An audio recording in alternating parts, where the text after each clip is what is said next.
Hi everyone, moving to chapter 6 about emotion and moods. So when we talk about emotion, we talk about there are three terms that normally being used interchangeably between each other: affects, emotion, and moods. So when we talk about affects, is defined as a broad range of feeling that people experience, can be experienced in terms of emotion, can be in terms of mood. So emotion is more specific, it's caused by specific event. Mood is more general and unclear. So emotion normally happen very brief. Moods last longer. That's why people, when they experience mood swing, it's last longer than emotion. Emotion is more specific and numerous in nature. Mood is more general. It has positive and negative effects. And usually, for emotion, it has a distinctive facial expression you can see from their face. But for moods, sometimes we cannot know whether someone having a moody day or not because it's not really distinctive on their expression. For emotion, is normally action oriented, but for mood, is cognitive in nature. That's why it depends on how they interpret the situation. People may experience moody if they interpret its situation in a negative way. So that's basically roughly about the differences between emotion and mood. So mood and emotion are both under affect, but which affect consists of two: emotion and moods. So emotion is more specific, mood is more general. So basic emotion, we go one by one, talking about first emotion. So emotion have universal type of emotion. That means in any culture or in any situation, in any countries, people gonna, when they show the expressions of anger, for example, people from other culture also can interpret that kind of expression are actually anger. So that's why it said universal emotion. So there are 6 types of universal emotions. First one is anger, fear, sadness, happiness, disgust, and surprise.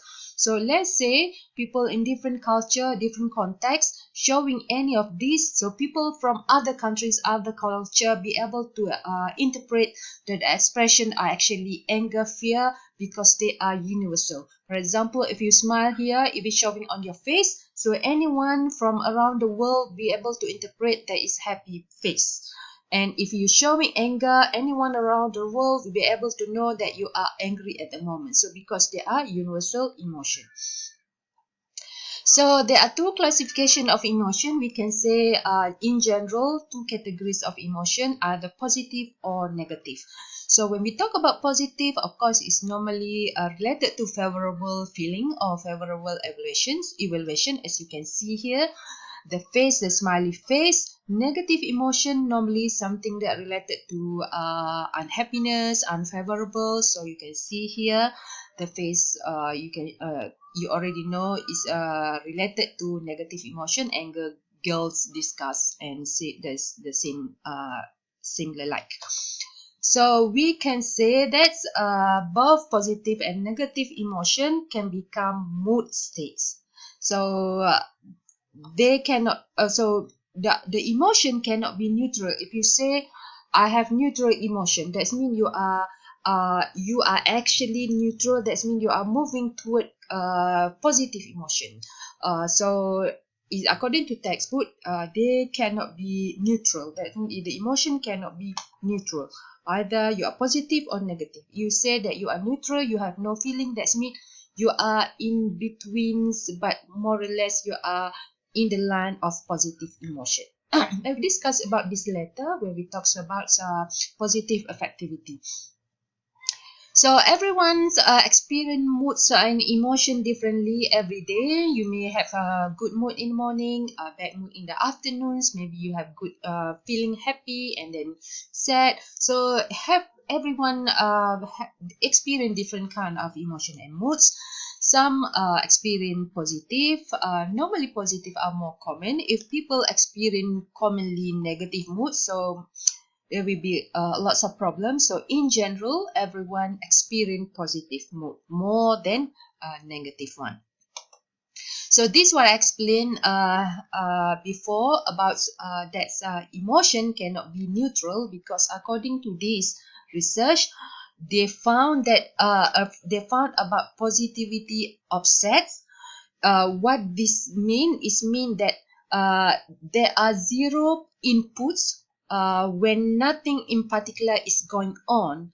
So when nothing particular is going on, are the negative, no positive, they are actually in the line of positivity offsets. Positivity offset is like a you are in betweens. You are not really positive, you are not really negative, but you are zero input. That means you have no feeling, you have neutral, but it's actually is coming towards you experience actually mildly positive moods.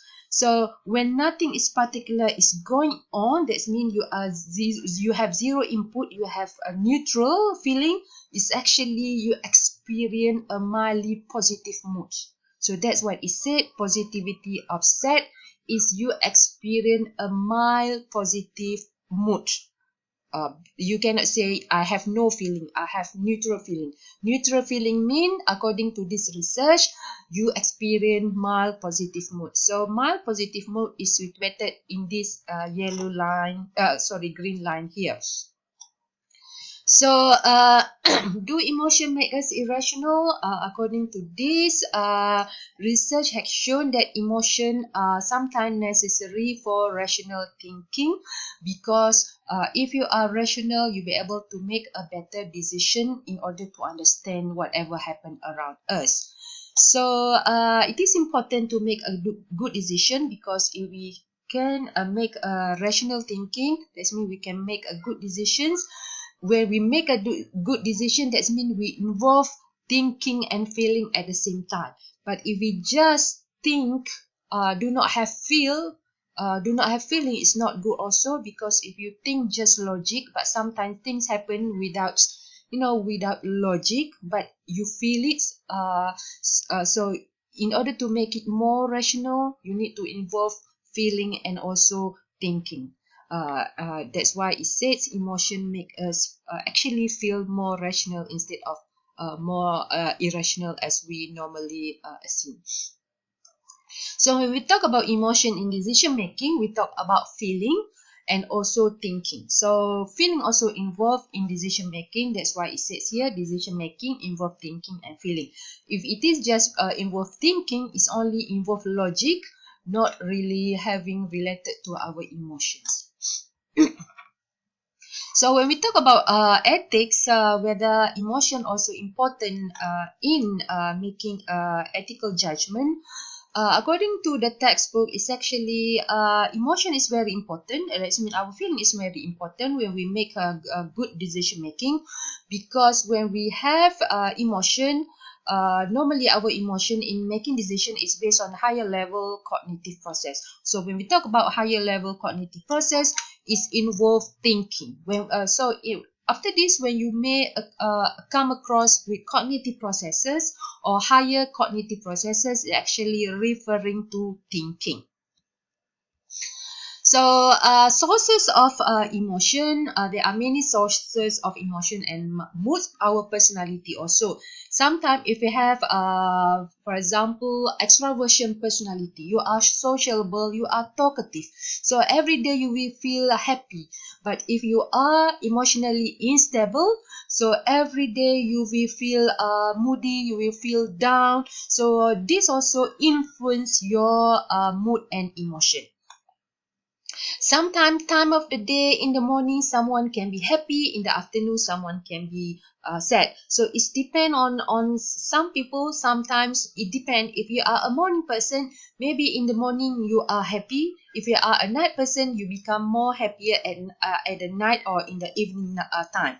But according to the research, there are some common pattern for every one of us. Normally, the midpoint for us to feel more happier is around 10 a.m. to 12 p.m. every day.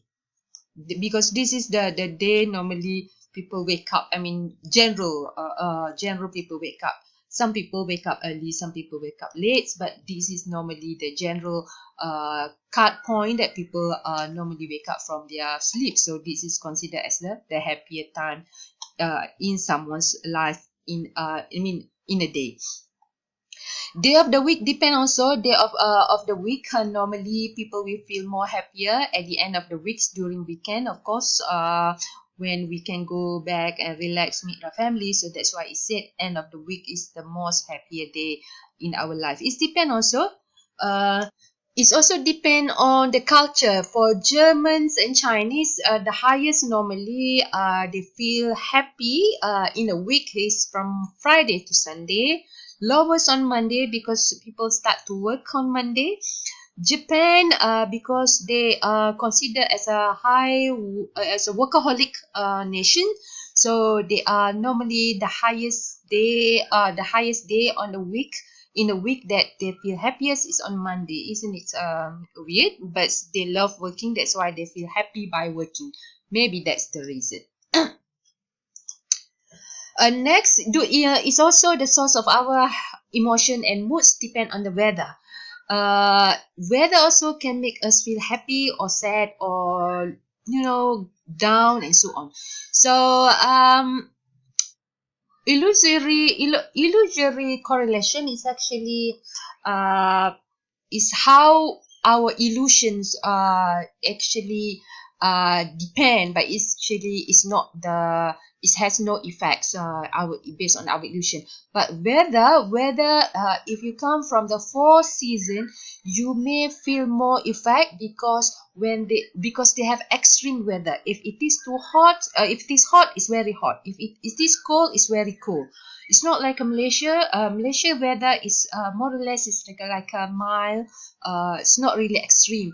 But for countries that come from four season, when they have extreme weather, it can affect their mood. For example, in the morning, when during the extreme cold winter, they feel so cold that do not want to wake up. This can affect the emotions. One of the reasons. Stress also can become a source of emotion and moods. Stress, even the low stress actually can worsen the moods, because stress, for example, if you have problem with the family, it affects your life. You have problem in your study, it also affects how you talk to your parents, how you deal with your problem, and so on. So stress, even lower level, can worsen our moods. Social activities also can have impact on our mood, especially the positive mood. For example, if we play sports, talking to friends, socialize, actually can increase our positive mood. So here, if you have problems, so it's better to go and talk to someone that you trust, because actually your bad mood or your bad emotion can change into positive emotion if you be able to find a social support. If you involve in the social activities, it can release the negativity in you if you involve in social activities. And also sleep. If you have not enough sleep, it affects your emotion negatively. And exercise, if you have problems in your life, sometimes you need to do some exercise. For example, go for jogging, do some exercise. Actually, it can relieve your tension, your problem, your depression, and so on. So exercise actually can improve our mood, especially for those who have a depression. Age also can affect our mood. According to the study, the older we become, the fewer our negative mood will experience. So when you're getting older, you're getting happier. And sex also difference in gender. According to the research, women tend to be more emotionally expressive, so they can express their problem, they can seek help from others. Men, perhaps they normally tend to to keep for themselves the problems. So that's why women may be able to maybe feel less problem when it comes to emotion, because they can find sources to improve to express their problems.